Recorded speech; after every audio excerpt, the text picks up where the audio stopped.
नमस्कार। भारत देश के अंदर में जो आप देख रहे हैं कि फिर से एक बार बिगुल फूंक दिया गया है चुनाव आयोग के द्वारा और लोकसभा चुनाव की घोषणा हो चुकी है और आज आचार संहिता भी लग चुका है। लेकिन इस बीच जो राजनीतिक परिवेश बनी हुई है माननीय सुप्रीम कोर्ट के माध्यम से और चुनाव आयोग और खास करके एसबीआई के द्वारा जो आप चुनावी इलेक्टोरल बॉन्ड को लेकर के जिस प्रकार से राजनीतिक गरमाई हुई है, ये इस पर हम चर्चा करने के लिए आज यहाँ आए हैं। आप और हम पार्टी के राष्ट्रीय अध्यक्ष जगन्नाथ शाह जी के पास जरा हम जाने कि अभी जो माहौल है, चुनावी माहौल है, इस चुनावी माहौल में ये जो राजनीतिक गर्मी है आई हुई है माननीय सुप्रीम कोर्ट के माध्यम से जो लाई गई है, या कह सकते हैं कि जो भारतीय जनता पार्टी या अन्य राजनीतिक दलों के द्वारा जो व्यापार के माध्यम से, जो चुनावी बॉन्ड के माध्यम से जो चंदा कलेक्शन हुई और उस चंदा कलेक्शन में उस क्या प्रभाव पड़ा समाज के अंदर में, देश के अंदर में, इस पर हम चर्चा करने के लिए आए हैं। जगन्नाथ शाह जी से हम सबसे पहले चाहेंगे कि अभी की जो वर्तमान जो चुनावी बॉन्ड को लेकर के जो चर्चा चली हुई है उस पर क्या प्रकाश डालेंगे? देखिए, भारत के सभी जनता जान गए हैं कि चौकीदार चोर है। राहुल जी ने पहले ही बोले थे, लेकिन चौकीदार चोर है यह साबित सुप्रीम कोर्ट के चीफ जस्टिस में के माध्यम से इलेक्टेड बॉन्ड जो दिया गया है और जो कोविड का जो सुई दिया गया था कोरोना में, पकड़ कर ये बूस्टर लो वो बूस्टर लो, जिस पर नरेंद्र मोदी अपना फोटो लगाकर और मेडिसिन जो तैयार किया था उससे अरबों रुपया चंदा लिया और वह चंदा मतलब आपका कहना है कि कोरोना की जो इंजेक्शन भारत के अंदर में जो लगाई गई जिस कंपनी के द्वारा, उस कंपनी से क्या आपके नजर में प्रधानमंत्री महोदय जी घूस के तौर पर पैसा लिए थे क्या? ऐसा लग रहा है क्या? ऐसा चोर है तो मैं क्या, वो तो पूरा जनता के सामने आ गया है, देश के सामने आ गया है। तो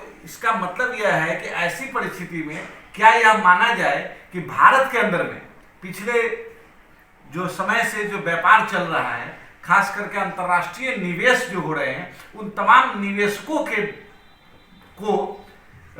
निवेशकों से क्या भारत की सरकार या कहीं भारत सरकार चलाने वाली जो पार्टी है वो क्या गैर राजनीतिक रूप से या गैर कानूनी रूप से वो चंदा कुछ ले रहे हैं क्या? ऐसा लग रहा है। आप देखते हैं कि जो किसान के बेटा 5 लाख रुपया बैंक से कर्ज लेता है तो उसको घर द्वार जमीन उसको पकड़ कर जेल भेज दिया जाता है। लेकिन नीरव मोदी कितने लोग बाहर चल गए, उसको कर्जा माफ कर दिया। क्या है, उस सबसे पैसा लेकर सब काम खेल किया गया था।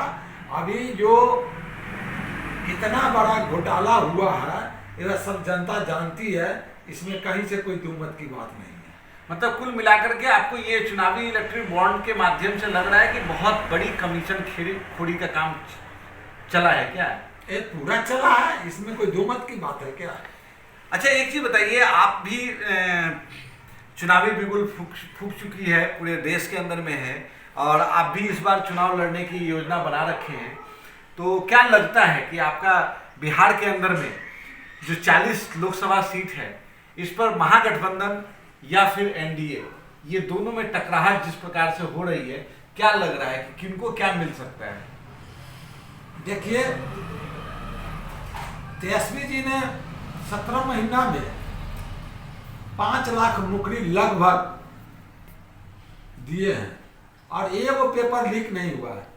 लेकिन तेजस्वी जी को हटने के बाद, बीजेपी से गठबंधन होने के बाद, अभी जो पेपर परीक्षा 5 लाख लड़का दिया है 4 लाख, उसका पेपर लीक हो गया। कहाँ से आया लोग एग्जाम देने, कैसे लीक हो गया, कौन मिली भगत है, इसको जांच होनी चाहिए। और सरकार, तो क्या लगता है ये जो पेपर लीक का जो मामला है इसमें पुनः वही संभावना दिख रही है क्या कि वहां भी कहीं ना कहीं कुछ भ्रष्टाचार का खेल हुआ है? हुआ है, पकड़ाया है।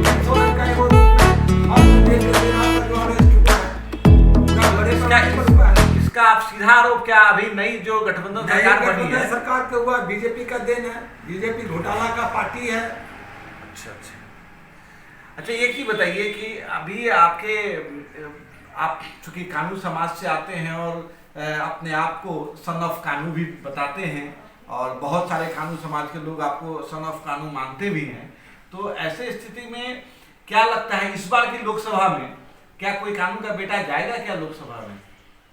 देखिए, पूर्ण विश्वास है, लालू जी बोले हैं कि कानू के बेटा के इस बार लोकसभा भेजेंगे, तो मुझे पूर्ण विश्वास है कि लालू जी जो बोलते हैं वो करते हैं, और किसको भेजेंगे अब उनके ऊपर है। तो 2019 में भी आपने प्रयास किया था लालू जी से टिकट के लिए, तो अभी इस बार भी क्या आपकी प्रयास जारी है?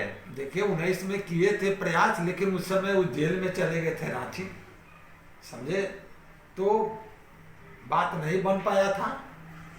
और इस बार मैंने अपना बायोडाटा समर्पित कर दिए लालू जी के, उस पर विचार करेंगे, बोले कि हम देखते हैं, विचार करेंगे, और 2.5 से 3% कानू जाति का, कानू हलवाई 3% है, तो एक सीट तो बनता है बिहार में, हर जिला में। आप तो लालू जी के सेवा में सुना है, जैसा कि आपके बायोडाटा में भी कहीं देखने को मिला था, वेटनरी कॉलेज से ही आप हैं उनके साथ क्या है? वो तो वेटनरी कॉलेज से 1978 से ही उनके साथ हम हैं, जब विरोधी दल के नेता बने थे उस समय से भी उनके साथ हैं और अभी तक हैं।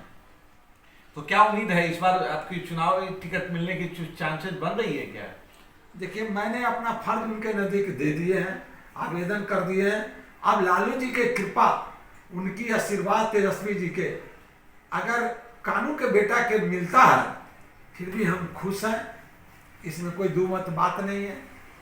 अच्छा, आपकी प्रयास किधर की है, कौन सी लोकसभा सीट को लेकर के है? देखिए, मेरा प्रयास मुजफ्फरपुर है, मेरा गृह जिला है, सीतामढ़ी है, गैस बहुल क्षेत्र है, कानू बहुल क्षेत्र है, शिवहर है, कानू बहुल क्षेत्र है, ये सब जो है। तो शिवहर से तो आनंद मोहन की पत्नी भी शायद प्रयास कर रही है, ऐसा कुछ है क्या? हम तो चाहते हैं कि आनंद मोहन की पत्नी लड़े और लालू जी मुझे भी लड़ाए, उनका जमानत बचता है कि रहता है ये पता चल जाएगा। तो आपको सीतामढ़ी से देवेश चंद्र ठाकुर जैसे लोगों का नाम आ रहा है, तो उसमें देवेश चंद्र ठाकुर के जाति का कितना आदमी हुआ है, कितना वोट है देवेश चंद्र ठाकुर का, और कानू जाति कितना है, वो तो पहले गणना हो जाना चाहिए। अगर गलत देंगे नीतीश जी टिकट तो सीटवा तो लूज ना होगा, आरजेडी जीतेगा। तो आप महागठबंधन से उम्मीद रखते हैं या फिर एनडीए गठबंधन से उम्मीद करते हैं? हम महागठबंधन के साथ है, लालू तेजस्वी के साथ है, मेरा पार्टी उन्हीं के साथ सहयोगी दल में काम कर रहा है, आज से नहीं बहुत दिनों से काम कर रहा है, और अभी तक तो कर ही रहे हैं। क्या उम्मीद करते हैं ये 40 सीट में, क्या अंदाज लगाते हैं आप, महागठबंधन को कितना आप देना चाहेंगे और एनडीए गठबंधन को क्या मिल सकता है? देखिए, हम तो अभी जो तरह से चौकीदार चोर निकला है और नीतीश जी का छवि खत्म हुई है, उस हिसाब से 40 में 40 मुजफ्फरपुर आरजेडी, बिहार में आरजेडी जीतेगा, मतलब महागठबंधन की जीतेगी। तो ये थे जगन्नाथ शाह जी, राष्ट्रीय अध्यक्ष आप और हम पार्टी, जो पार्टी पिछले कई चुनावों से, चाहे वो विधानसभा का चुनाव रहा हो, लोकसभा का चुनाव रहा हो, इवन की नगर निकाय चुनाव में भी अपनी पूरी भागीदारी निभाते रहे हैं। इस बार देखना है कि क्या इस आप और हम पार्टी, जो कि एक सहयोगी दल के रूप में आरजेडी के साथ काम कर रही है, महागठबंधन के लिए काम कर रही है, देखना है कि इस बार इस पार्टी को क्या कोई टिकट मिल पाता है, या जगन्नाथ शाह जी को, जो कि कानू के बेटा हैं, और कानू के नाम पर क्या इनको एक टिकट मिल पाता है। ये सब देखने की चीज़ है, ये सब भविष्य के गर्त में है। और सबसे बड़ी बात जो ये आ रही है कि क्या यह चुनावी इलेक्टोरल बॉन्ड का जो यह मामला आया है, क्या इस पर जनता जाग पाएगी, जनता समझ पाएगी, ये भी भविष्य के गर्त में है।